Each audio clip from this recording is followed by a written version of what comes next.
Hello, happy Sunday, and welcome to the Bobby Moore Stand. I'm Gary. I'm joined by Chris and Martin. Martin, you're back. What the bloody hell are you doing here? Yeah, I missed you actually. I missed you loads. yeah, Good to be back. Yeah, we did as well. We were busy recruiting your replacement while you was away. Oh yeah, there's a few different people on, weren't there? Yeah. Had a few back for second interviews, but no, it's been a good it's been a very interesting week. Let's put it that way, interesting. So Chris, how you doing?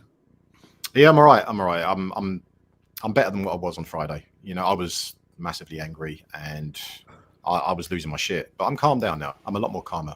Yeah, I didn't pick that up. I didn't pick that up from you, Chris. I must admit. Oh, mate, honestly, I was so angry. So I just got to say real quickly, I think it was due to the fact that I would have been angry regardless, but you know, the fact that my son travelled up there and you know, he spent the best part of 12 hours on the road going to that game and everything else, and it's just, and you worry about your kids, right, when they're going travel up and down the country to see games, and so I think that on top of the result, the performance, I just wanted to have him something to be pleased about at the end of that game, but there was nothing. So, yeah. I mean, we nearly scored with Paqueta, so that was almost a celebration. And there was a decent goal at the end, wasn't there? So saying a little bit. I don't think they even celebrated much, did they, when they go on in? Well, can I say, Fred actually left the ground at that point. He missed the goal as well. Yeah, he tried to go back in. But they wouldn't let him back in, even though he had his ticket stub. Nope, you're not coming back in. So, Martin, how was your holiday? Was it good? It was fantastic, but I'm smack bang in reality now. I picked up some bug, I'm all bunged up. I've sort of medicated myself up so I can do the show tonight, but we should be all right. As long as I don't have one of my sneezing attacks, because I can't just do one or two. That honestly, I do about 15. That'd be comedy. That'd be comedy, that will. So we're going to try and do something different tonight. We're going to try and cut the show into two halves. First half is going to be a bit miserable and downbeat and talking about reality of the situation. Then we're going to do a bit of an upbeat second half, a little bit of gallows humour, right? Let's remember that's one thing we're good at as West Ham. So first of all, a little bit of news. Magassa is apparently only half fit. Who knew? I didn't know. It's obvious that Freddie is ready to start now, without a shadow of doubt. Have you heard any news, either of you two, about Mavropanos? Yeah. No, I haven't heard the results of this. No, not yet. No, nothing at all. I have no idea how long he's out for. And how about Full Crew? Any news? Nothing. Well, funny enough, it said he had an illness. I think he's going to be out for another month or so. A month or so, you reckon, Chris? What did you say, Martin? On Friday, when I was looking at all the previews, it said that Fulkrug was out with an illness on Friday. I don't know where that's come from. Oh, Christ. An illness? Is that what it is now? Yeah. Surely if he's got a muscle tear, he's out for a while. But we haven't had I've heard he was out for a couple of months. Yeah, minimum a couple of months. Oh, Chris didn't last long, did he? I thought it was going to be all right today. It's going to be a record. Oh no, it's his first dropout. Of the night. About 3 or 4 more to come. Don't worry. So going back to the news. I mean, why do we not just get? Why don't we get updates like other clubs? Why can't we just know when the player's due back? Why is the world's best kept secret? I don't know. Yeah, it's bizarre. The whole thing's bizarre. I don't know what's going on with our football club at the moment. It really is a circus. So we will come to the last thing I want to focus on in this half is the special bit, right? It's about Martin Samuel's spectacular knife-wielding attack on West Ham fans today in the Times. Self-righteous prick. So I'm going to go through that and ask Martin and Chris for their comments on it. I'm not going to read the whole thing. I'm just going to read out the key sentences because that's all you need. There's about 10 or 12 of them. But yeah, we'll come to that. That'll be a treat for you. If you weren't wound up, you will be by the time you've listened to that. So let's talk about Leeds, and let's keep it as brief as we can, because for God's sake, we don't want to relive that nightmare. It's another game where we could have lost 4-0 by half-time. We could have been 4-0 down. Battered us in the first half. Another game where Nuno put out a bloody weird selection, playing inverted fullbacks again. Also playing a dynamic duo in midfield. Weird, to say the least. And the best... Well, first of all, let me ask you two, where do you think his head is on this? How does he come to that conclusion that those two 11s are the best that he's got? I don't know. I can't make any sense of it at all. I've tried. I just cannot make any sense of it. The first one, you could maybe say the international break, and he was working with them players and he saw something. But to do it again, like 4 days later, I've never been so fuming at a lineup in my life. I remember we had like a group call, didn't we? Like halfway through the first half, and we was all shouting like over each other. Yeah. I mean, how can you be that wound up before the game even starts? It's unbelievable. It doesn't make sense, because I think I was trying to find something that would explain why he's done it, and the only thing I could come to the conclusion of was that perhaps he felt that, despite the fact that the Brentford performance was horrific, maybe he felt that the players were reacting in training and they wanted to prove a point that they were a lot better than what they were against Brentford, hence the reason why he played them again. That's it. But again, it doesn't make sense, and that's me kind of really clutching at straws here. None of it makes sense. It's 2 6-pointers. It's 2 6-pointers. I know. Against relegation rivals, and neither of them were very good. It's just that we made them look spectacularly good. Both teams, especially the ones we played the other night. Leeds, they were beatable. I'm convinced of it, but not with that team. They weren't. And if you look at, there's one stat actually, Magata, who's not fit yet, apparently. He put in more tackles in 15 minutes against Leeds than any other West Ham player did on Friday night. I mean, how appalling is that? And Tadibo was all smiles going down the tunnel, having a lovely time. He was. Lovely night out in Yorkshire. Yeah, that infuriates me. You know, if I see a player coming off of that pitch with a smile on his face after we've just been beaten by a relegation, basically rival, that for me is just, yeah, that's unacceptable. They shouldn't be having a good time. They shouldn't be smiling and laughing. They should be fucking depressed coming off that pitch if it meant anything to them. They should be angry. Like we were saying when Pete was on the show a couple of times last week, right? Or a week before. When we got battered by Tottenham and Chelsea, there was no anger. There was no fury from those players. They weren't hurting, were they? And that's what you see. And that's where I think Freddie Potts would be very different. Yeah. Well, he was our best player, Gary. When he came on the pitch, and even though he had maybe, 20, 25 minutes, he was, for me, probably our man of the match. I know it's not going to be particularly hard to pick him out of the match because everyone was shit. Well, actually, it is hard to pick him out of the match, but I thought he was the one shining light. He came on, he looked accomplished, his passing was good, he wanted the ball, he was always showing himself. You know, I thought, for me, that performance in itself would mean that he should absolutely be starting the next game against Newcastle. He has to. That's not rocket science, is it? I mean, we all know that. How can Nuno not know this? I know. Every West Ham fan you talk to, no one would ever pick Suchik and Irving in that midfield. Yeah, I mean, Rob Green at the end summed it up, didn't he? He said we was a better team when the game finished than we was when it started. I don't know if you saw them comments. Yeah, I did, and I'll tell you what, Rob Green is one of the better pundits by a mile. I mean, he actually says stuff that means something. He reads it well. You know, like the first goal where you got Wan-Bissaka at the back post going like that. Yeah. Like, what is he doing? What is he doing? He's just trying to keep himself like plausible deniability, like nothing to do with me. I'm saying that. You know, so he stayed there and watched in slow while Tadibo tried to close the man down in slow motion. But again, Ariola can't do that. He can't parry the ball back into the path of the player, can he? Well, he's simple goalkeeping, Gal. You know, you've got to be pushing it to the other side of the post, right? You don't parry it and leave it in front of you like that. It's just poor. You know, there's actually probably no point us talking about this in too much detail tonight because, you know, we could be talking all night about how many mistakes and how poor we were because it was that bad a performance. It was.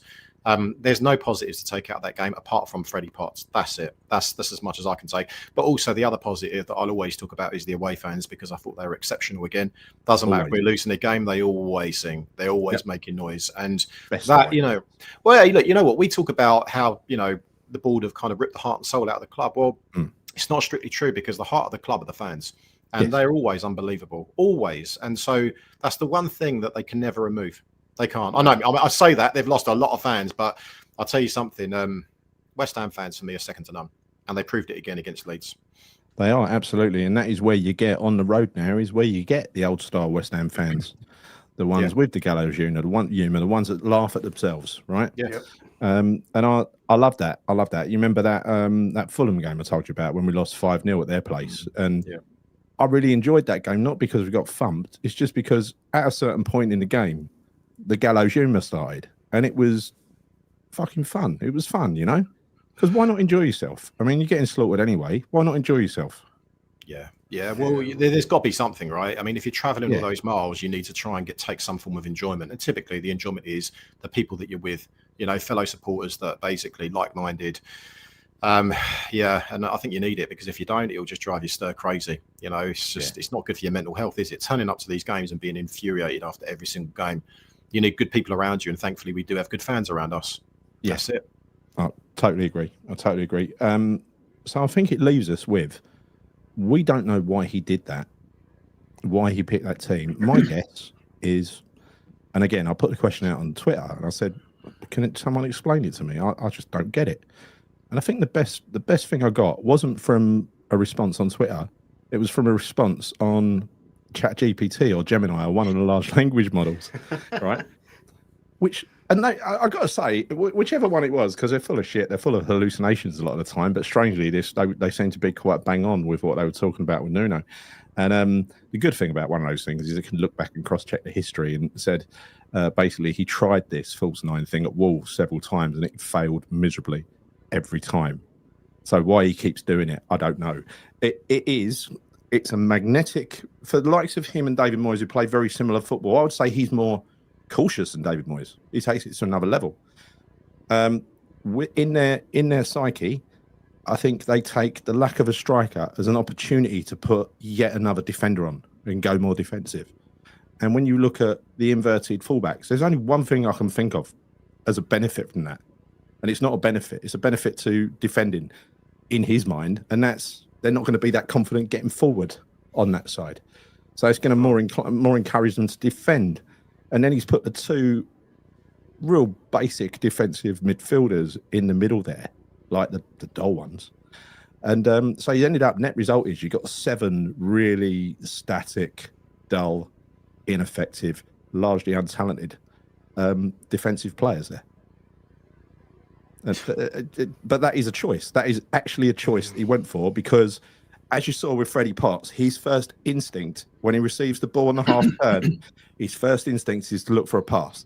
I don't think Nuno wants that. Like a pass forward.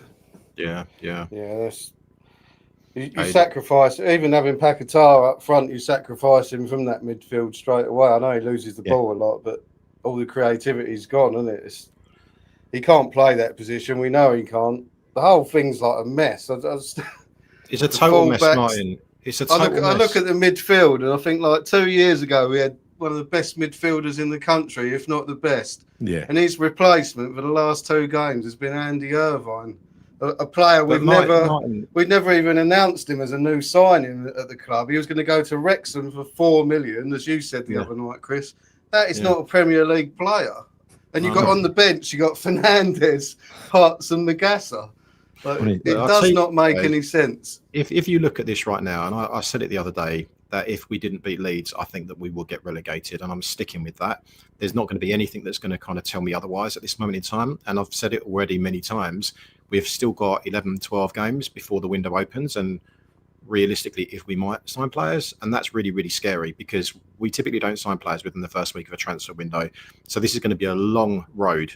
And I'm really worried, like relegation, absolutely. I think we're a dead on certainty for it now. And I really hope I'm wrong, but something just does not feel right. You've said something is fundamentally wrong. We can't even work out what we're doing with the lineups, nothing. But if you look at where we are right now, right? So we are now, based off of the results this evening and this afternoon. So we're now, 7 points away from 15th position after that loss to Leeds. Yeah.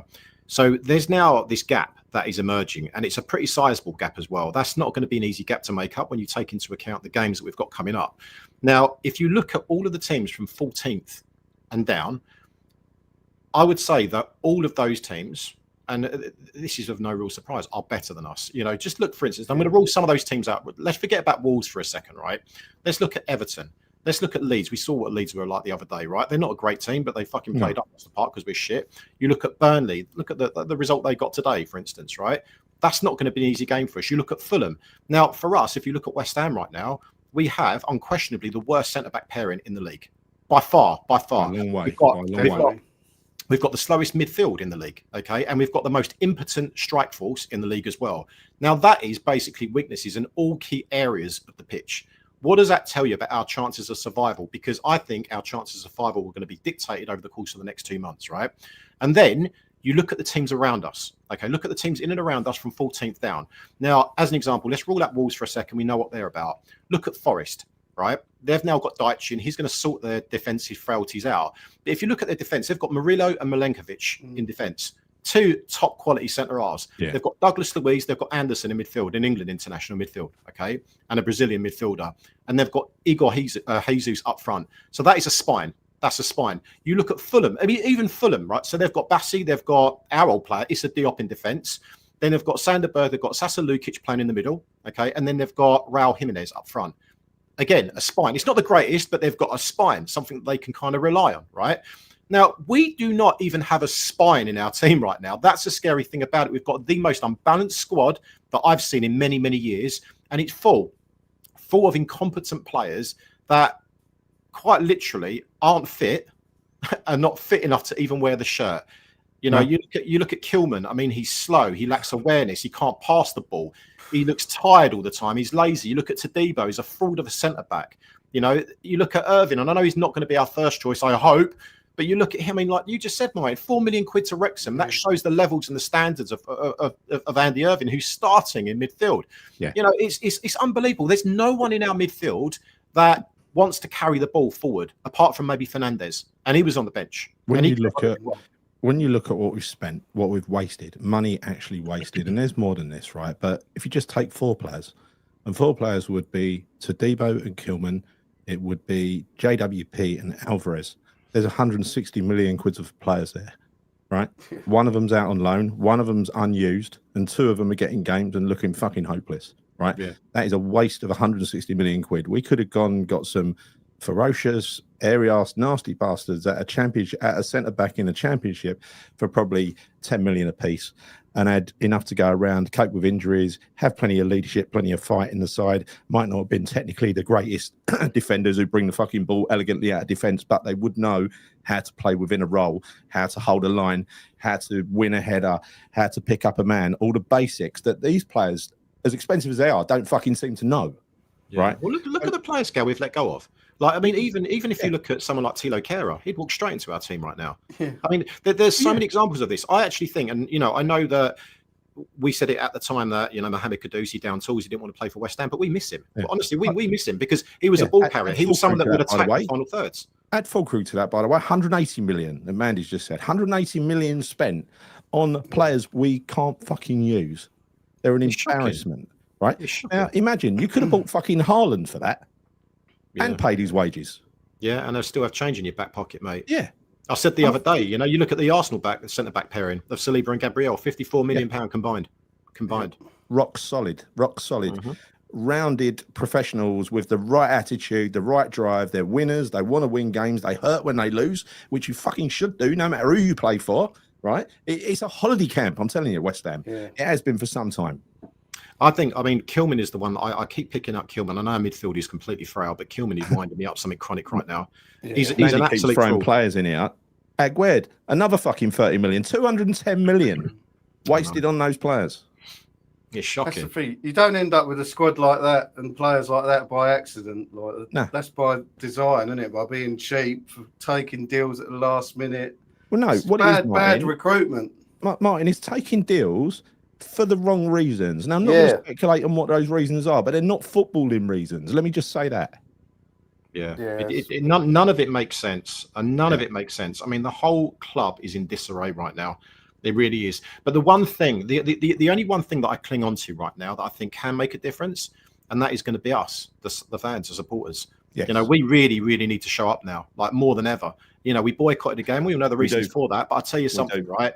We need to focus on getting 110% behind the boys at the game. And after the game, absolutely fucking throw the ball under because we want to get a shot at them. Yeah. But we really, they need us. They really fucking need us now. Please, I'm not telling you what to do at a game, but I kind of am. Stop booing them, for fuck's sake. Let's not boo them off at half time, especially boo them at the end if you want, but not at half time.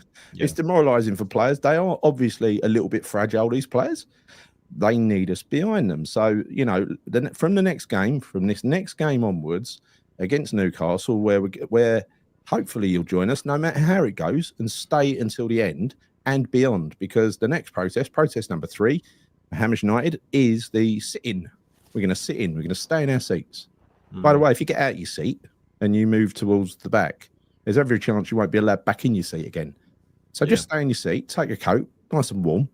He's a bit miserable out of today. It's an afternoon game, so hopefully you got nothing to rush home for. You know, but no matter how bad it goes, we could be 5-0 down at half time. Don't be tempted to boo and head for the door. Let's be better than that, please, West Ham fans. Let's be better than that. Just quickly, Gail, when you talk about the sit-in against Newcastle, I know predominantly it was going to be in the bottom more lower. So just something to call out, because even Paul Colburn said this to me the other day, was that he thinks that the stewards are going to stop fans from going into the Bobby Moore lower. There'll be a lot of people that will leave anyway. So actually, the suggestion is that wherever you're sat, stay in your seat. Yeah, exactly. Stay in your seat. Don't try and come down to the Bobby Moore lower, because you'll end up having probably to be escorted out the ground. So it doesn't matter where you sit, just stay there. It's a sitting all round the ground, and we do not want flashpoints with stewards. No. We do not want any trouble whatsoever. It's got, every one of these protests has got to be a friendly, happy protest. Yeah, we can stay behind. We can sing. You know, hopefully there'll be plenty of TV cameras there to lap it up. Plenty of media. So yeah, let's win it the right way. Let's win it the right way. That's the way to do a protest and get recognised. Yeah. Right? No, I think so. Should we go to some of these comments, Gal? Or you got something you wanted to bring up? Well, let me just quickly find the comments you want to go through. I want to quickly go through this Martin Samuels piece from the Times today. Former Journo of the Year, Salad Dodger, loves a buffet and a day out in the director's suite. And he's completely against West Ham fans. This is his second or third article. He used to claim to be one of those West Ham fans, and I think he came from a similar place to a lot of us. You know what I mean? The East End. And some of the things he comes out with now are just, I don't know. Anyway, dissenters often pretend all they want is West Ham back. Pie and mash, bowling ground, a trophy every 43 years. But the reality is the mood is synced to the football. So he's saying that basically everything is related to what's on the pitch. Look, the London Stadium is not perfect, but fine. It has noise, it has atmosphere. Yeah. When West Ham making progress in Europe, beating Chelsea, no problem at all. No problem at all. It's times like this, however, sucks the life from all who enter. The fans are absent, angry, or silent. The players are anxious and lost. The boycott against Brentford wasn't even the biggest problem. It was the echoing silence as West Ham lost control of the game that spoke the loudest. Then he goes on to have a go at Paul Colburn about, Bubbles, when he ran onto the pitch and got the corner flag in Birmingham. As I explained earlier to Hamish United, back in 2018, I was up in for me, the gods. It was up in the middle between the Bobby Moore and the Billy Bonds. And I hated it up there. And I felt disengaged from football completely. And when Paul ran on the pitch and got the corner flag, I've got to be honest, I wasn't surprised, because the mood was a bit toxic in the ground. Wasn't horrified. It didn't suddenly inspire me to run on the pitch or anything like that. The only thing, as Nigel Khan reminded me more than once, is that it was a bit bad that Noble tackled him. And I agree with him there, to be honest. I've got to be honest. So look, and then he goes on to say, he has a go at Paul and says, snide, in a snide way, he's the chairman of Hamish United, right? And he goes on about some other guy who gave up his season ticket, Stephen Cross, another prominent member. He says, I gave up my season ticket the year we won the Conference League. Well, so did a lot of people. They've given them up. I just told you in 2018, I was considering giving it up because I was just losing the will to live in there. It was only COVID that allowed me to get back into Bobby Moore that gave me something little to hang on to. It's not really a boycott if you weren't going anyway, he says. Well, yeah. It's madness, all this. I mean, the players are already short. Nuno said the boycott affected his players who are already short on confidence, were rushing decisions. Certainly, it says something of the organisers, who issued a self-serving statement welcoming the new manager and saying he had their full support before attempting to empty the ground for his first match at home. This could be the board's unofficial response to the FAB's questions and Hamish United. You know what I mean? So it says, when this happens, West Ham, this is the worst bit in my opinion. I'm going to read it out because this is appalling. When this happens, fans long for their old home, yet where is the home for traditional West Ham supporter now? Halfway to Basildon, probably. Upton Park was in the London Borough of Newham, which was 34% white in 2001, falling to 15% in 2021. Coming out of Stratford now, I'm walking through Westfield Shopping Centre to the London Stadium past Sky Sports branding that has little to do with West Ham and everything to do with some of their most bitterly resented rivals, would certainly get a few backs up. Yet walk down Green Street to the old place where the Pooja Silk House and Krishna Saris and Europe's first purpose-built boutique Asian shopping centre was, and it was hardly representative of the crowd inside Upton Park, an enclave of what the East End was, not what it is. What a load of shit. I mean, look, I was brought up in the East End, many different places in the East End. East End is multicultural. It always has been. You know, that's the sort of thing. That's the reason I'm not racist at all, to be honest. Yeah. You know, it's the people who are a bit racist, I've found, are the ones who've never lived in the inner cities. So, to be honest, and you should know this, Martin Samuels, if you come from the East End, we grew up with lots of Asians, lots of different cultures and everything in the area. And you learn to live and let live, right? That is what it is. That is what it is. Live and let live. Get on with people. Don't be judgmental, all that kind of stuff. And, so you're saying that's a little bit odd for people who were brought up in the East End, or are you saying that West Ham fans are now from Essex and have got no experience of that? Well, I'm kind of in Essex. I'm in Romford because that's where, East Ender usually moves to, right? They usually migrate out a little bit. I don't get the point, other than it seems that you're saying you're white and that was an Asian area. It's a little bit racist, isn't it? Really? Yeah, he's a fucking idiot, Gal. So I haven't read. I don't read anything from that guy, and there's a reason for that because it's a complete load of BS and nonsense. So don't get yourself wound up by it. Unfortunately, there are sad huge. I hated that, Chris, because it was kind of trying to label West Ham fans as a bit racist. That's what he was trying to do. Yeah, well, he's just made himself look like a dickhead, though, isn't he, Gal? He's made himself look like a knob because people know that's not true. But this guy's come out of a load of fucking nonsense. So it winds me up, but I choose not to read it because I know it will wind me up. He's an idiot and he doesn't represent a decent journalist. As far as I'm concerned, he's a fucking idiot. The East End has always been a hotbed of immigration, but that's why I'm 1/16 Jewish, for fuck's sake, right? It's always been that way, always. Right. So given what is going on at Sheffield Wednesday, it feels somewhat entitled that a toxic mood occurs because West Ham's owners moved the club to a 60,000 capacity stadium that isn't as good as they hoped for and spent money on players who aren't either. Yet the mistrust is so great that Nuno was forced to deny this week that he's been leaving Callum Wilson out of the team and apparently contract. Yeah. But he goes on to say they've spent a load of money, they've got it all wrong.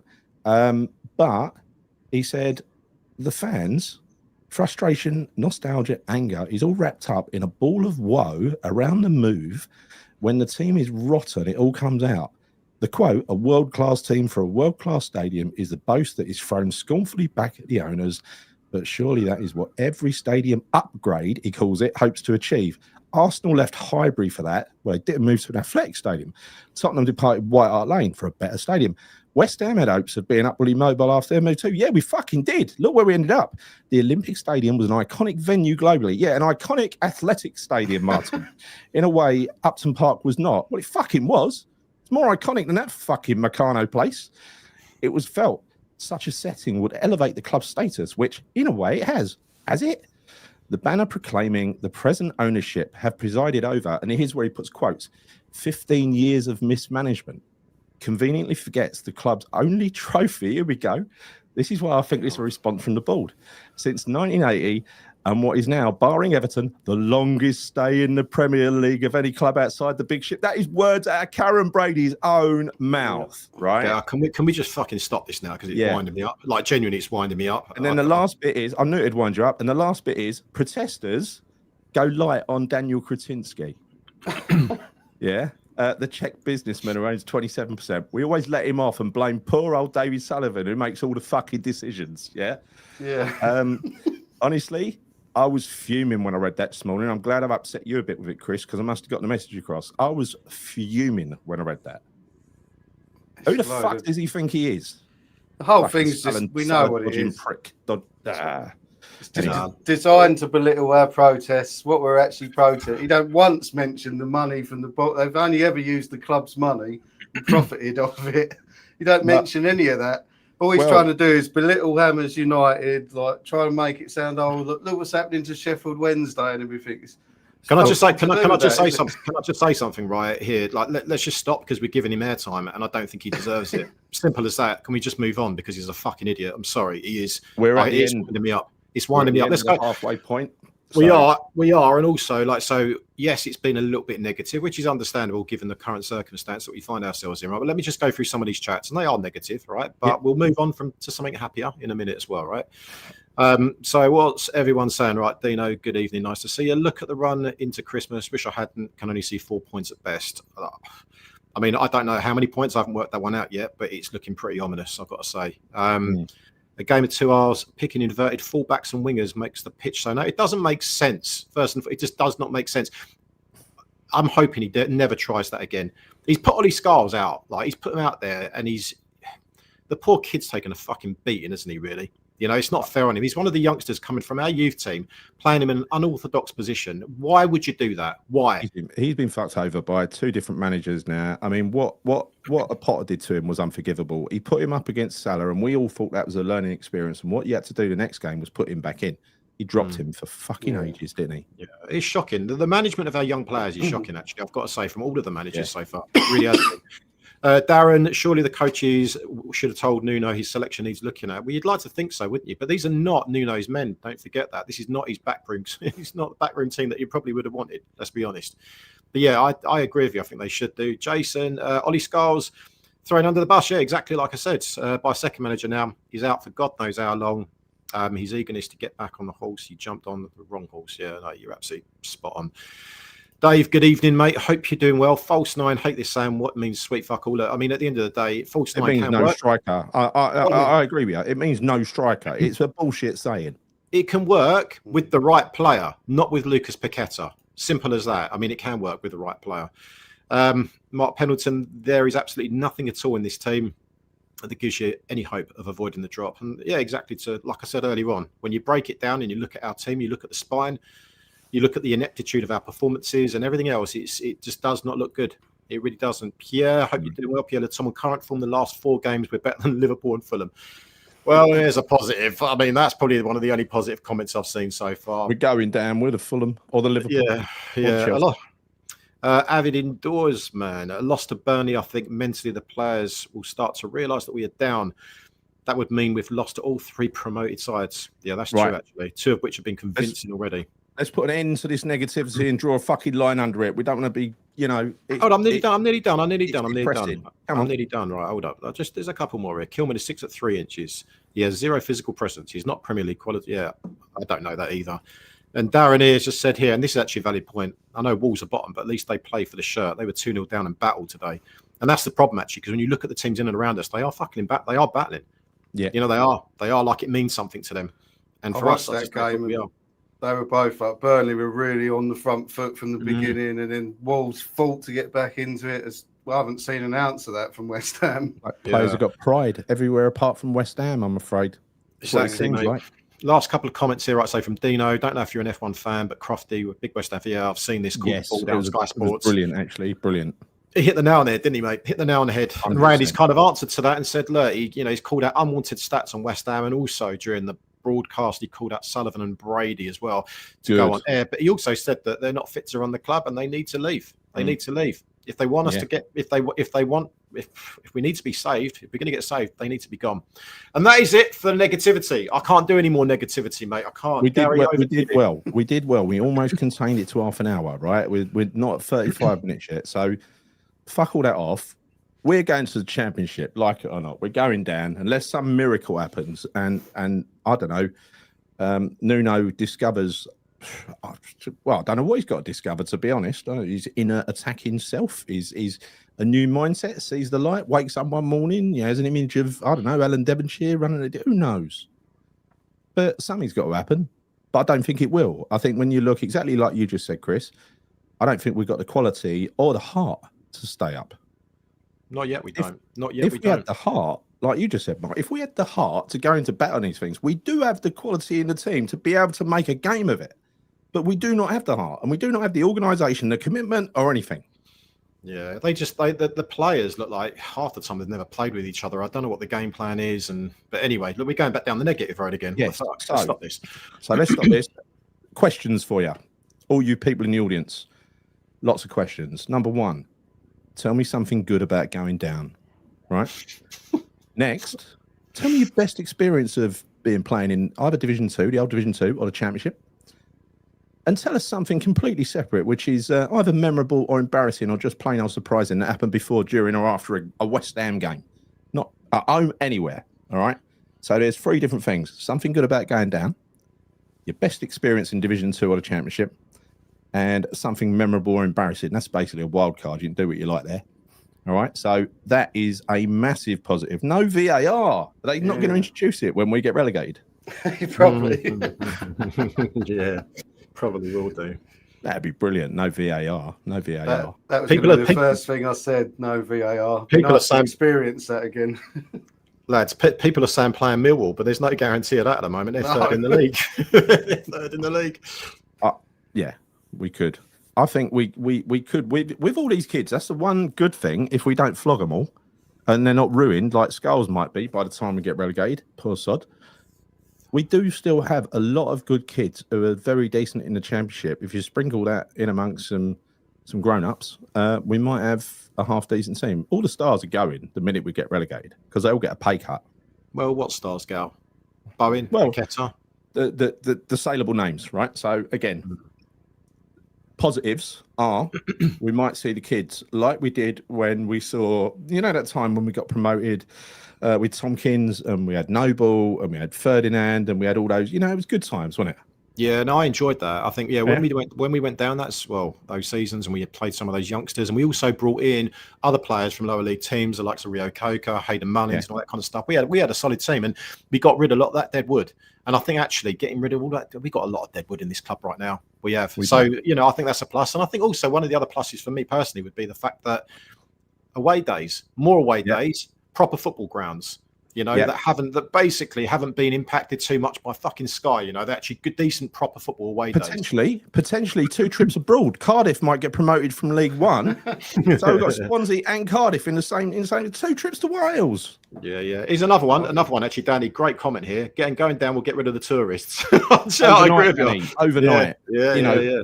And I'm convinced what they should do in that ground in the Championship is shut the upper tier. Yeah, I think they're after. Yeah. Well, if it's not shut, there won't be anyone up there anyway. You only see the real West Ham fans turning up for these games. That's imagine the poor bastards trying to sell fucking tourist packages with a Championship game at home to Hull or something. It'd be brilliant, wouldn't it? It'd be amazing. Yeah. Well, we should see. Yeah.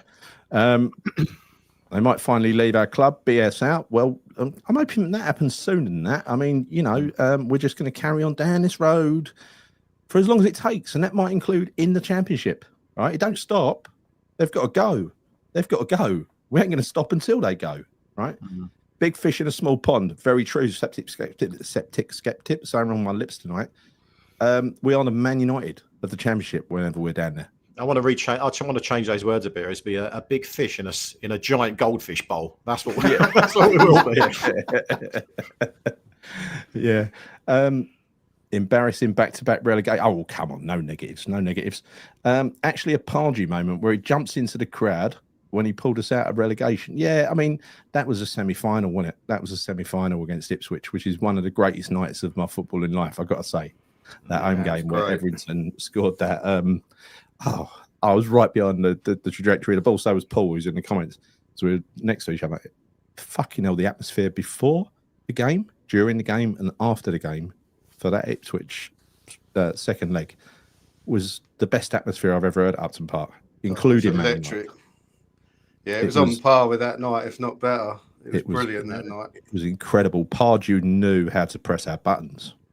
Yeah, he did. He definitely did. That's for sure. They were good times, mate. They were good times, even though we were in the Championship. It was enjoyable to watch. It was enjoyable to see a team coming together, a team being built, you know, a team being built from raw ingredients and players that are untested to a certain extent, you know, that we didn't even know it would be ready for the Premier League, but they proved that they were. Just goes to show there is talent down there. And maybe that's where we need to start going and looking at. Like you've said before, big bastard centre halves, you know, that aren't afraid to dribbling, can't keep the dribble in their mouth like me when I was flying home the other day. Yeah, lovely, absolutely lovely. Yeah, you know, I dribbled and it was good 6 inches out of my mouth, and then I woke up and had to suck it back in. That's disgusting. That's what's wrong with you, mate? What's wrong with you, mate? That's like spaghetti. I wouldn't want to be sitting next to you on a plane seeing that. I'd have to just, oh, mate, come on, sort that out. Honestly, Chris, I'd had a lot of red wine the night before. I needed a kip. That's rank, mate. That's horrible. Yeah, sound like you was dehydrated. Yeah, a little bit. 2, best experience was Upton Park under the lights in the rain. Yes, it was, man. Yeah, of course it was. My son is dying to attend a Millwall game. He won't be after he's been to one. They're grim. They're grim. I gotta say. I remember that last one where Winston Reid scored the winner. I think he put the ball in the back of the Pikey's net, didn't he? I think from memory. Oh, he did, didn't he? Oh, yes, he did. Yeah. Let's not forget Julian Faubert's brilliant assist on that one as well, taking out the goalkeeper. Brilliant. Yeah. There was nothing wrong with that. No VAR. I can't pull that back. I like this. I like this comment here from WHU saying, yeah, what you saying? Imagine this: we get relegated, right? But in the Championship, we go all season undefeated, like in 04-05. Arsenal, okay, so the undefeated, the unbeatable season. We get a trophy, and then we spend big money rebuilding the club and the team, and we get into Europe. Love it. That's what I'm going for. That is the dream. There would need to be one other ingredient in there: new owners. Yeah, new owners. Yeah, absolutely. Yeah. What was your other questions, Gal? Anyway. Different London derbies, right? Okay. Well, this is about what's good about going down and the best experience in the Championship. Your best experience in the Championship or Division 2. So let's carry on going through these different London derbies. We haven't played QPR for some time, have we? No. Who else is down there? That's it, isn't it? You know, we could swap places with Fat Frank. You know, he's top of the league with Coventry. We could swap places with Millwall, Gal. We could swap places with Millwall, and that would be sickening, actually, I must say. Whatever. Not bothered. So cheap players. We get more cheap players like Bowen and Dawson from the Championship. I can't believe is Dawson without a club at the moment. He is. I'll take him. I'll take him yesterday, mate. Right now, he'd do a better job than both of those two fucking idiots we've got playing for us at the moment. A half-fit Dawson, relaxing at home, catching up on box sets on Sky. He could get off the sofa, totally unfit, carrying 3 extra stone, right? Wipe the chocolate off his mouth, and still do better than both of those centre halves. Can I tell you something, right? I agree with you, and I also think I know I know he's probably unfit and everything else, right? But I'm sure we can get him up to a little bit of fitness and over the course of next month. But I would also be inclined to take back Mikel Antonio. Never thought I'd say it, but I would, because he understands West Ham. He knows the job that's required to be basically a bit of a beast up front and knock defenders around. And I think that's what we need now, because we have no focal point. He's available. He's free. He's most likely going to go to Brentford, because he was sitting in the in the stands, weren't he? Yesterday, I think. Yeah. I think he's going to go there. Just bring him back. Bring him back. Do a Carlton Cole like we did all those years ago, you know? What's up with, by the way, Carlton Cole's little rant on TalkSport? Fucking brilliant. Inspiring, rebel rousing, you know? Pierre Latom. I'm 70 and can't remember the last time I went down, but I'm 56 and I can remember all of them. Well. Yeah, I remember like 1977. I mean, remember the last time Avram Grant won it, and then there was Avram Grant, Glenn Roeder. You know, they both took us down, didn't they? I remember those seasons very, very well. Yeah, and actually, do you know, talking about West Ham going down there? If you read that comment again. Can't remember the last time I went down. Oh, is that? See, I don't have that. I don't have that dirty mind, mate. You know. Thanks for pointing that out. Cat would be the best thing for this board since it hurts us. Yeah, I don't think so, to be honest, because Randy, they're media whores. He loves being a Premier League chairman. Nothing would hurt his pride more than to go down there and stay down there. I think he'd be more worried about not getting the value of his asset plummeting, to be honest. Yeah. And Sean Whetstone's back in the news as well on X, repeating his words and saying how they might need to put their own money in. No shit, Sherlock. Yeah. So yeah. Did you see that picture going? Do you see that picture of Sean Whetstone going around social media when I think it was after the Brentford game? It was actually quite funny. He just looked really fucked off, didn't he? Like some of us there as that wanker. Take a picture of him. He's like, Yeah. Brilliant. Yeah, I know. Proper West Ham supporters at the ground. That is exactly that is a massive benefit. No tourists. No tourists going to want to see a championship game. Having Potts and Magassa and Ferdinand second half, yeah, they were much better for sure. Yeah. Magic Certainly from the Potts. youth will give you everything that is the West Ham way. Youth, desire, and heart. By the way, did you see Sam Allardyce? Someone asked him in a jokey way, well, what's the West Ham way then, Sam? Expecting him to go, load of bullshit. He nailed it because to me, this is the West Ham way, and that is you got to give 100% heart and soul for the shirt. It ain't really about, even though we're brought up with attacking football, flair football, going for oppositions. Really, it's all about heart, isn't it? Heart, desire, tenacity, putting in the fucking challenges, wearing your heart on your sleeve sort of thing. That's all we expect. We expect. And whenever we was up against it, like when the great Man United came to Upton Park, we gave them the game of their life, every time. Do you know what I mean, though? It's like that was the West Ham way. It's like, no matter who came to us, it was 110%. Exactly. That was my old meaning, Martin. That was on our day we can beat anyone. Yeah. Because I think we could, genuinely. Yeah, no, definitely. I don't know what happens to managers when they come here, Trodge. They seem to lose their marbles. You know what it is? I'm convinced these managers underestimate the West Ham job. They think it's a nice little job. And then they realise there's this massive spotlight shining on them that's no smaller than if they were managing like Chelsea down the road or something like that. Yeah, it's massive. It's certainly 46 games. 46 games. That means they'll do what they did last time, keep the season ticket prices the same, but divide it by 46. So it's like you get a discount.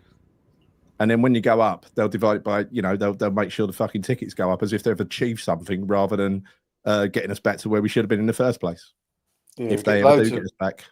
Loads more night games as well, midweek games, Tuesday night. Oh, there's loads, isn't there, Martin? Yeah. But I think, that stadium, if you only open the lower tier and it was full of West Ham fans in that little smaller space, because I once went to a cup game, an evening game, where we won about 7-0 against one of the lowly League Cup sides. And the atmosphere in that ground with about 25,000 weren't bad because most people were in the lower tier. They didn't open the upper tier for that game. Yeah, and probably the people that were there were the proper West Ham fans, not the tourists. So it would have been atmosphere straight away. That might actually going down might actually sort that out completely because you'd have to relocate everyone from the top into the bottom. Yeah, and then you'd get the whole bottom of that stadium full of like proper West Ham fans who never left when we went down, and that might actually sort that atmosphere out. 100%. And I'll tell you what would sort it out completely is when those fuckers go. Some of the old supporters will come back again because they hate the ground, but they hate them too much to come back to the ground. Yeah. Yeah.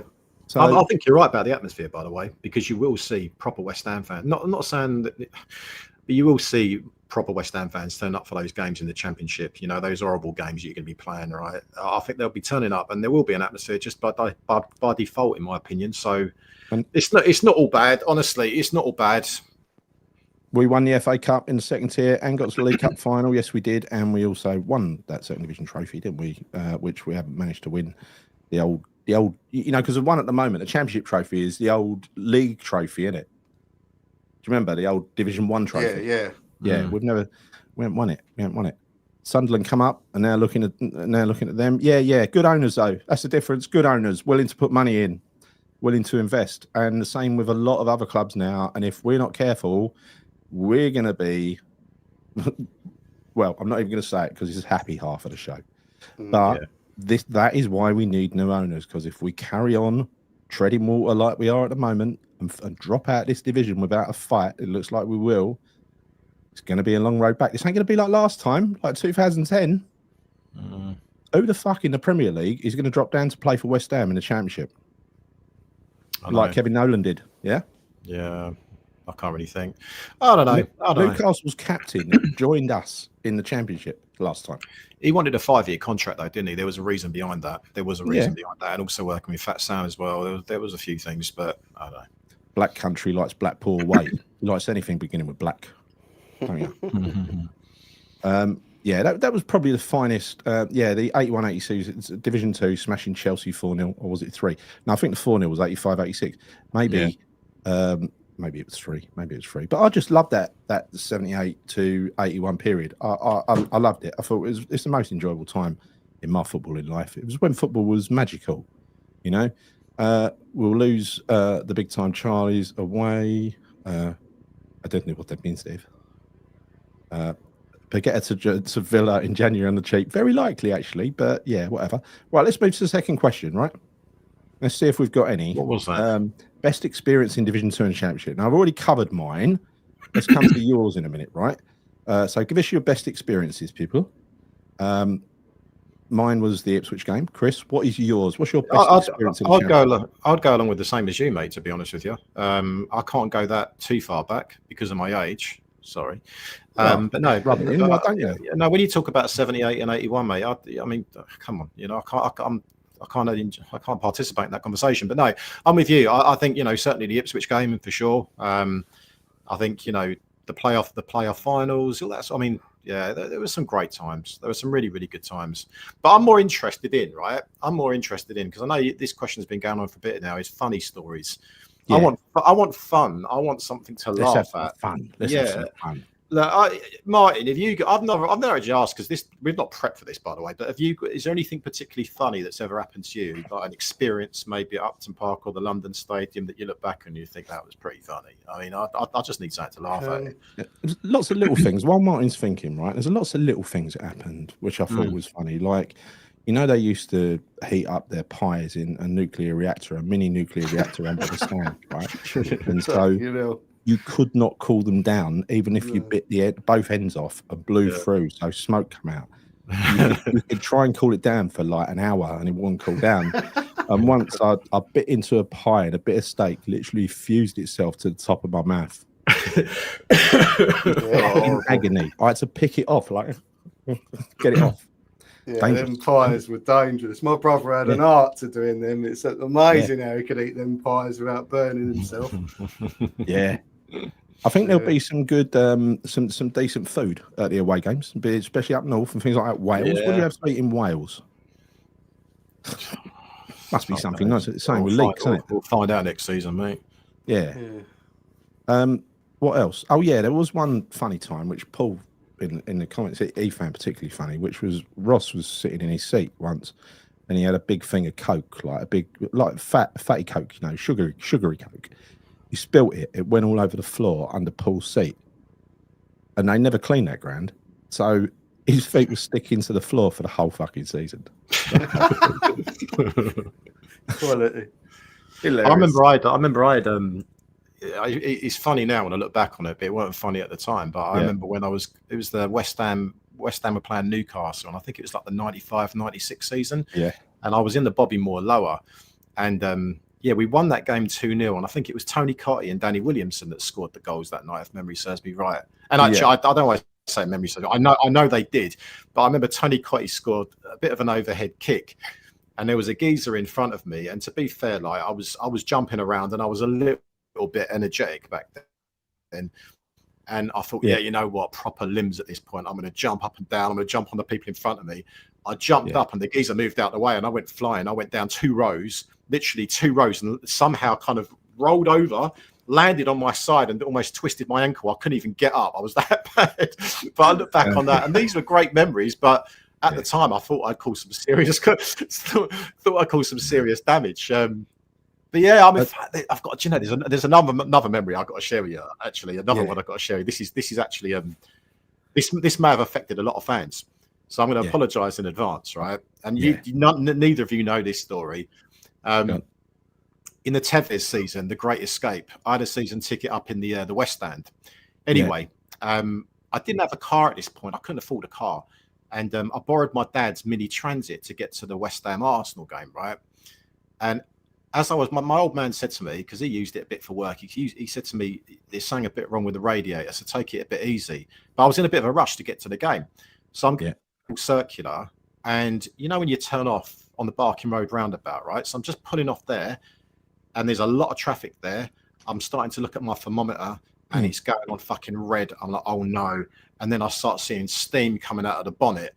And I've got an hour before kickoff, and this shit's going down. Right? I'm like, what am I going to do? What am I going to do? Kept turning the car off, turn it back on again. Didn't know what to do. And as I kind of verged to try and basically go into the left-hand side lane, I thought, because I'm going to have to pull off somewhere right off the roundabout. It broke down. Fucking broke down. probably halfway in between the turn off on the Barking Road roundabout. This is an hour before the Arsenal game. Yeah, an hour before the Arsenal game. I was like, oh fuck, what am I going to do? I call up my old man. He goes, don't worry, I'll come down and I'll help you out. Do you know what I did? I left the car there on the roundabout and went to the game. I left the motor there and I ran to the game. I thought, but what I didn't know what to do. Like I was in such a panic, and I thought no one was willing to help me out. I was fucked. My dad was only about 15 minutes down the road, so thankfully he got there on time. But I know for a fact that I probably caused a massive tailback.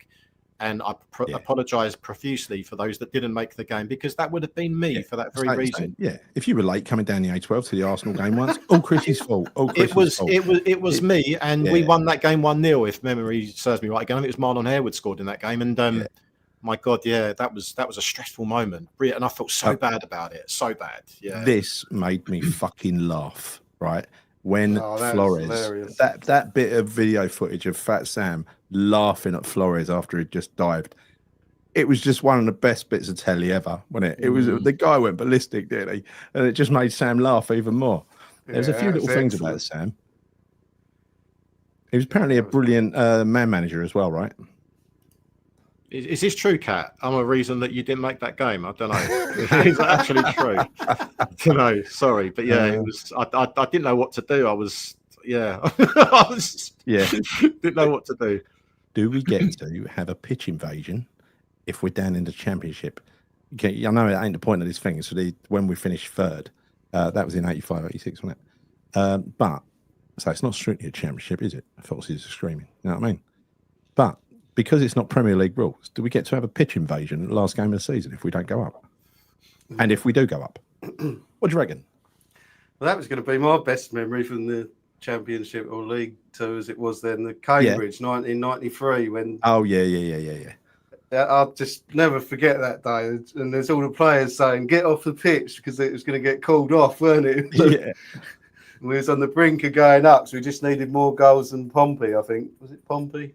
Yeah, that day was amazing. Like the tension in the ground, because Cambridge, they needed a point to stay up. I think that was just what a football day that was. It was brilliant. Yeah, amazing. Someone's favourite day, Malcolm. Best day, West Ham 1, Crew 1. Why is that, Malcolm? You have to elaborate. That. So it must have happened. Tell us a reason, for Christ's sake. Don't just tell us the result. Ronda. It was after the game when he was celebrating the point. I know. My best day, it's a point game, isn't it? My best day in the second division was beating Arsenal in the 1980 FA Cup. Yes, it was. It was that's got to be my finest hour as well, I think. I just remember not being able to bear, because I was 10, I think, 11. I couldn't bear to wait for the final whistle. So I went and sat in the toilet for the last 3 or 4 minutes and waited for the final whistle to go. It was like, it's one of them things, like, we've been down for so long, 3 years, and suddenly we're up against Arsenal. We've already beaten Everton, who were at the top of the league, and Villa, who were going up the top of the league, won the bloody European Cup 2 years later, right? Good sides. We'd already beaten them. And then we got mighty Arsenal, who as soon as they took the lead in the game at the time, any game, they never lost. So the fact that we got that early goal, and they went on to lose the European Cup Winners' Cup final the following week. And we're a fucking second division side. It's incredible, mate. I mean, it really is. I thought I was a bit proud as a young player to be as a young fan, to be in the second division and have your main man, Trevor Brooking, a regular still for England. Yeah. Oh, it is. Yeah, it's unbelievable. That would never happen again, though, will it? Something like that? No, not with the managers that we get. They just rate it on, have you played in the Champions League? Yeah. You know? So that's that one. Upton Park, hated going there for that corner. West Ham fans were ruthless. Yeah, I mean, that was Geo-Tune, 84, I can assume from your name, Newcastle. Yeah. I mean, it was a hard game. I remember a hard place for away fans to go, but Spurs were the special ones, because you remember that chicken run. You remember Capital Gold when they used to do the it was the good coverage of football with Jonathan 1548, not the shit. And that was back in days when there was a bit of happiness between the radio station. They clearly supported the team. They weren't just there to rile the fans, right? We were all supporting the team together. And I remember once going home after beating Tottenham, and there was this guy phoned into Capital Gold, and he'd go, hello. My name's Ken. My name's Ken. I've got to talk about these West Ham fans. He said, I've been over there supporting Tottenham today, and I've been watching the game, and there's been this one man over in the chicken run. All he's done is stared at me for the whole fucking game. You know, imagine that. Imagine menacing, staring at someone and not breaking the stare for 90 minutes. I mean, I couldn't do it. But that's the sort of shit they used to do. You know what I mean? Funny. Yeah. Funny. Aye. It's amazing. All these good times you're talking about happen to be at Upton Park as well, right? All of them. I mean, there have been a couple of good times at that stadium, and you know what they are, right? I think when I moved my seats across to the Bodmore Low, which was after COVID, there was an early game against Leicester, early game against Chelsea. I think we're all relieved to be back at football at that point, right? But then that aside, you got to look at Seville, which was probably the number one atmosphere in that stadium. You can only get that atmosphere when the whole stadium is singing, and they were. And then the second best was Leverkusen, where we had to turn around a 2-0 deficit that shouldn't have been. And honestly, I will remember that game for as long as I live. The way Antonio fucking terrorised that defender, and he had to be taken off after 20 minutes. Cool, yeah, I thought we was going to win that. Why we started that game. That defender folded before our very eyes. He turned to chocolate. You know, he was terrified. And it wasn't just Antonio, it was the way the crowd reacted with everything Antonio did. And then after that, it was like he had a magnifying glass on him, and he could feel people watching him, right? Yeah. Every time he touched the ball, he fucked up. He was costing them goals, wasn't he? Well, he cost them one. But yeah, they're the two big ones for me, those two European nights. But it's impossible to get that kind of atmosphere for a normal game. Think of a normal game at Upton Park where you might have the Bobby Moore Lower start singing, and then you might have the crowd join in to a song eventually, right? It's impossible to do that at that ground because you can barely hear. And I can say this for sure now. Where I sit it's about halfway, but it's towards the Bobby Moore Lower. Even when the Bobby Moore Lower is singing really loud, you can hear it, but you can only just hear it. Yeah. Yeah, it just doesn't work, does it, in that stadium at all? Well, the atmosphere dissipates, doesn't it? That's the problem with that stadium. The way it's designed, it just disappears. It really does. See, I don't think Dixie meant any harm to John Spencer with it. I think that was a perfectly reasonable challenge, Mark. I don't know about you. I had a row about that in work the next day.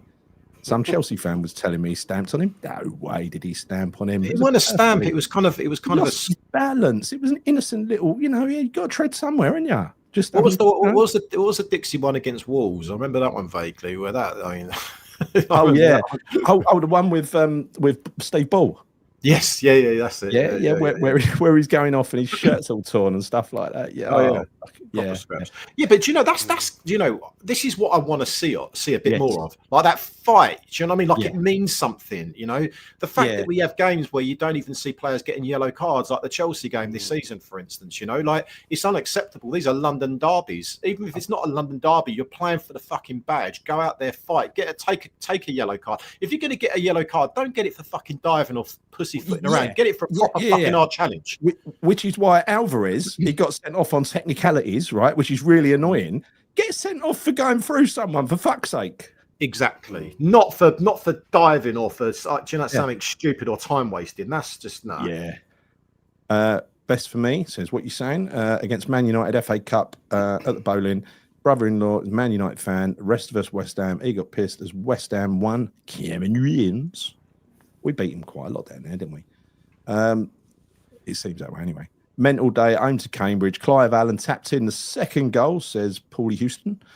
On the pitch, got on mate's shoulders. Whole pitch was covered. Billy Bonds, Claret and Blue Army. Awesome. Yeah, I mean, look, wonderful seasons, right? Wonderful seasons.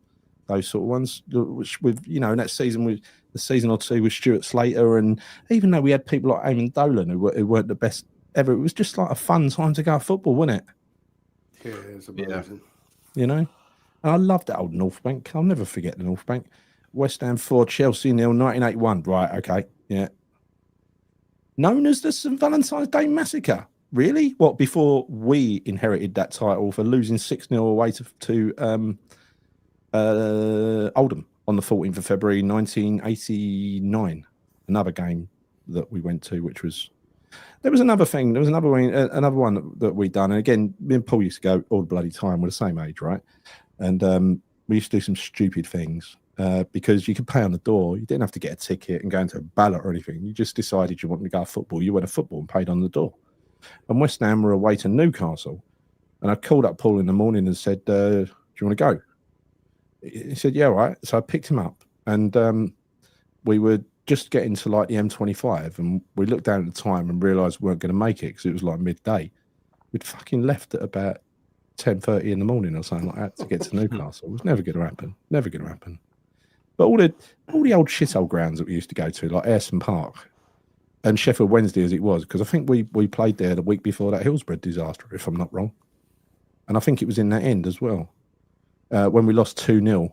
And I just remember because we were going down that year. We went down that year. And I remember one Yorkshire voice echoing across the mist. And it said, "You're going down, West Ham, you're going down." Clear as day, clear as day. But yeah, it was, but it was fun. It was fun following West Ham down the motorway with the scarves hanging out the windows. Everyone done it, to away games. And it was just innocent times, innocent times. Even though it wasn't that innocent, it felt innocent. Late so what you're saying is there's some stuff to look forward to next season then if we go down. Sorry, when we go down. Listen, it's going to be more of a laugh. Don't be depressed about it. What pleasure do we get out of playing in amongst these rich teams who spend more fucking money each year and blow us off the pitch every time we play them, right? Yes, I'd rather be in the Premier League. Of course I would. I'm dressing it up. But we've always had a good time when we got relegated. That's what I'm saying. We have, but we just need to make sure that we're equipped to go back up again because we can't do what Sunderland did, or one of those sort of teams who are just lingering down and getting relegated again. I can't. It's just going to break my heart. It really is. And all I would say is that hopefully we'll be okay. I don't think we're going to stay up, but we just need to still just firmly focus on the owners, Gal, and the upcoming protests. Really firmly putting our foot on the gas on this right now, because I do think that just going back, and I don't want to get negative here, but everything that you're seeing at West Ham right now, for anyone that was doubting the reasons why, a big section of this support is boycotting, is protesting. And I say more protesting than boycotting because it's one boycott. Think about it for a second here. Yeah. Come on, you don't need to be fucking a rocket scientist to work this out. There's a reason why we're doing this now, and you must be seeing this. Now. There's a bigger picture at play. No, for sure. Yeah. I remember Dick's chasing Perry Groves all over the pitch and Groves legging it. Love that stuff. What was that one where Jimmy Walker was talking about the penalty that he saved from Frank Lampard at the bridge? And he saved it. And from that point on, he said he's never bought another drink. West Ham fans, wherever he's been. And apparently the crowd were behind that goal, West Ham crowd, and they were so fucking into it. I mean, the roar went up when he saved the penalty. The linesman flagged it. He wanted him to take it again, and the referee, I forget his name, went over and said, "Don't be so fucking stupid," and he got on with it. He just give the goal. So you're not allowed to use judgment like that anymore. No, it's completely gone from the game, isn't it? Yeah, it has. Or just says, I think we go till 15:15, yeah. Used to love Upton Park, never been to London Stadium. Oh, you're missing, Bodger. Fantastic. Yeah. Amazing experience. Keith Robson, that 90s, I know what you're talking about. It's the 1975, 76 European Cup Winners' Cup semi-final home to Eintracht Frankfurt. If you haven't seen it, what a fucking goal. It's the one where Trevor Brooking plays a ball out to him. From the left-hand side of the pitch, and he's just outside the box on the right-hand corner, and he receives the ball and miscontrols it. Keith Robson, and then I was thinking Stuart Robson, and then literally everyone thinks the chance is over, and he just belts it into the top left-hand corner. And the atmosphere in that ground, I'll tell you, if you can get that video, I'm going to get it one day. I'm going to do this, but there's one on YouTube, a version of that night, because it's. Everyone who went to that game said it was the best atmosphere of any night at Upton Park ever. And after that game, when we beat them and got to the final, You should have heard that Upton Park crowd, and that was Trevor Brooking at his pomp in that game. He was everywhere. He did everything, involved in everything, ran the game, top quality. I mean, look, I didn't get a chance to go to that. It was really before my time. I was alive, but it was before my time. But you just had to look at that and say, "Fucking hell," you know. We got close to it, but we didn't get, you know, the stadium in its original configuration like that was something else. Right. A few more. Anything else from you too, Chris, Martin? The stadium is useless for acoustics. Yes, it is. We know that. I wrote to West Ham in '81 regarding my economics project. They replied. I had a great chat with Eddie Chapman in his office. You know, I know his grandson, Rob Chapman. It was the week leading up to the League Cup final. Yeah. See, that won't happen anymore. Andy Ritchie, gap between his teeth. Reminds me of that Oldham game, Joe Royal. Ugh. Yeah. Man, I loved Upton Park so much. You know, I loved Upton Park so much. You know, I don't know if I think I might have told you this story before, Gal, but you know, as you know, I worked there, and then I don't know. I don't think I was. Yeah, no, you're the original WHX. Yeah, but no, right? Like when I worked there, though, you know, let's probably end on this. But when I worked there, it was such a special feeling because everyone, it genuinely felt like a family. Because when I was working in hospitality, I was like 18 years old at the time or something like that. But everyone knew everyone. Everyone was really friendly with each other, and it wasn't just people working in hospitality. I'm talking across the club, right? So I remember the time like I was carrying a bowl of a basket of bread rolls, and I was walking through the old West End, and I see Jeff Hurst walking towards me, and he's just, and I'm like, fuck me, it's Jeff Hurst. And then he just literally lifts the towel, like the cloth that I had over the bread rolls, and pulls out bread and goes, "Can I take one?" I was like, "Yeah, of course you can." Like that. Of course you can, Mr. Hurst. It's Mr. Hurst. Thank you, Mr. Hurst. Football friend, take the roll. Like, honestly, and it was like, but it was such a special feeling. And like, I remember I used to meet a lot of the players and the parents, and everything about it was so special. So special, but all I really hope, right, is that look, we've moved away from Upton Park, and I get that, and I have to accept it begrudgingly. But I just want us to get back and be more unified as a fan base. It's something. It's actually so important to me. The only time I ever feel this, Gal, is not when I go to London Stadium. It's only when I go to away games. And all I hope, right, all I really, really hope, leading up to these runner games at home and everything else that we've got coming up over the course of this season, particularly the next couple of months, which are pivotal, is that we really get behind that team and unite as a fan base. Because look, whatever we think, that is our team. That is our team. That is our club. That is not fucking Sullivan and Brady's club. They can fuck right off. And hopefully, given time, they will do, given all the protests and everything else that we're doing. It will carry on until they do. It will carry on until they do. We really do need to get behind them. And I just want to feel like, you know, and maybe I'm asking for too much, and we all want that atmosphere that you get away games, at home games. You want to try and get that. And I know it's asking for the impossible here, but you just want fans to fucking open their mouth again, you know? Open it up and just be loud and proud West Ham United supporters, because that is what we need right now, and that's what the players need.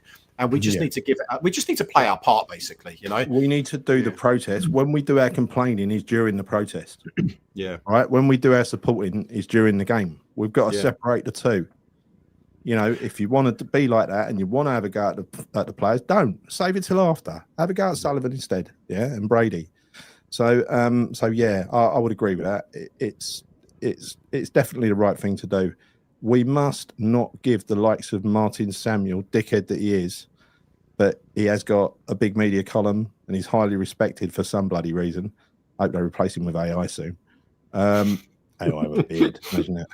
But this is what I think. Yeah, the kind of subtext to his article is, you know, it just feels like, why is no one listening to me anymore? Why are people listening to these idiot fans? That's what it's like, you know. I used to have so much power, but not anymore, because you're just writing a broadsheet. No one fucking reads it, mate. You know, and this is why I think this is why a lot of the media have started inviting fan voices on, because they realise that TV's going down the tubes. It's actually going down the YouTubes, right? More people watch YouTube now than TV all over the world. Especially people of a certain age. Number one, it's free. Number two, they can choose to watch what they want when they want.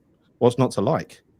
And so traditional media is just taking a hit, and it's very wise that traditional media have started involving the newer form of media into their thing, because we're not, you know, there's a lot of very, very, you know, bright West Ham fans out there and other clubs who've got something decent to say. And the more the merrier. Let's get more and more people involved. Yeah, for sure. And the only reason why Martin Samuels is doing all this stuff is because he just wants to create a reaction to make himself all relevant, you know. But he's not, and I think we've given him Too much airtime tonight. Fuck him. He's an idiot. I like to think I've stopped I've ended every little mention with an insult though. Yeah, you have. You've debunked. Well, not that you needed to, but yeah, he's a fucking moron. So we move on from him. He's a bearded fat. Yeah, well, did I say fat? No, that's a bad thing to say, Gary. Don't. Body fascism, mate. You can't go down that road. I know. Unbelievable. Oh, I didn't know this. Georgie Parry's having a punch up with Vinnie Jones in the tunnel. Oh, didn't end well for Vinnie, I expect. Yeah. But yeah, look, I mean, I like real fans, and that's why I quite like opposition fans coming in here, because the ones that come in here are genuine fans. They're the ones who are not interested, not bothered about hearing opinions from other teams. I think that's really healthy, and I think you get more genuine fans the fewer tourists there are. Nothing against tourists, but the tourists I'm talking about are the ones who go to one game for a trip because they want to experience football, not the ones who have travelled across the world to support their team. They ain't a tourist; they're a supporter. Yeah. Well, Gary, I was saying this the other day. This is exactly what happened at the Brentford game, right? Yeah. You know, because I actually saw on TikTok and I think also on YouTube, there was various people doing vlogs that had never been to the London Stadium before, but they're only going there for the experience, and because it was like kids for £1 or 15 quid for a decent ticket there. And it annoyed me because I sort of fuck off, like seriously, just annoyed the hell out of me seeing that. So they, you know, honestly, people like that do not support West Ham United, that are just going there. No, sorry, no. One little observation, you know, there was 50 Germans in that ground the other night against Brentford. They were selling them everywhere, package deals overseas, getting people in. You know what? There weren't even any ball boys. The cones were empty. There were no balls on the cones. And that Brentford game on Monday night, did they get the ball boys to sit in the stand as well? Probably. Oh. Yeah, it wouldn't have surprised me, mate. I reckon it wouldn't have surprised me if they were quite literally giving tickets away. That would not have surprised me at all. You better take your orange coat off. Look like one of them. Look like one of them. Go on. Yeah. So Championship is blue collar football. Well, just about at the moment, I think. You see some of those stadium upgrades. There's a lot of American money in the Championship as well, right? I'm jealous of some of those stadiums in the Championship. I would swap. Luton's one is spectacular, the one that they're building. And there's one that I saw the other day. I can't remember which one it was, but there's another one going up as well, which is fucking gorgeous, absolutely gorgeous. Purpose-built football stadiums. That's the thing.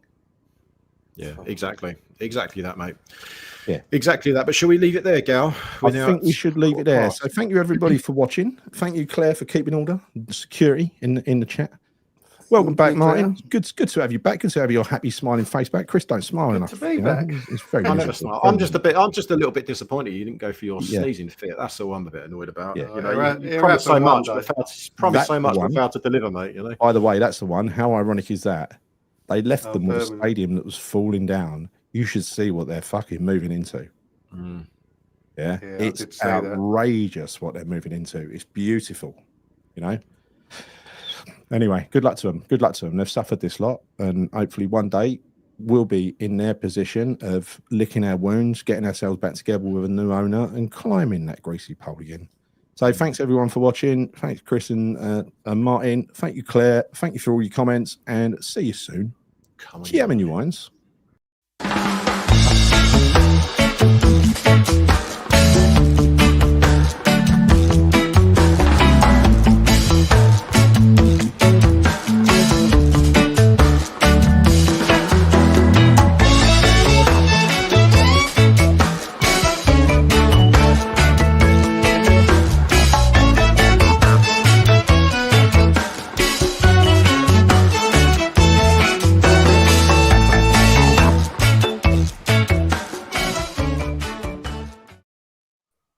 Hey.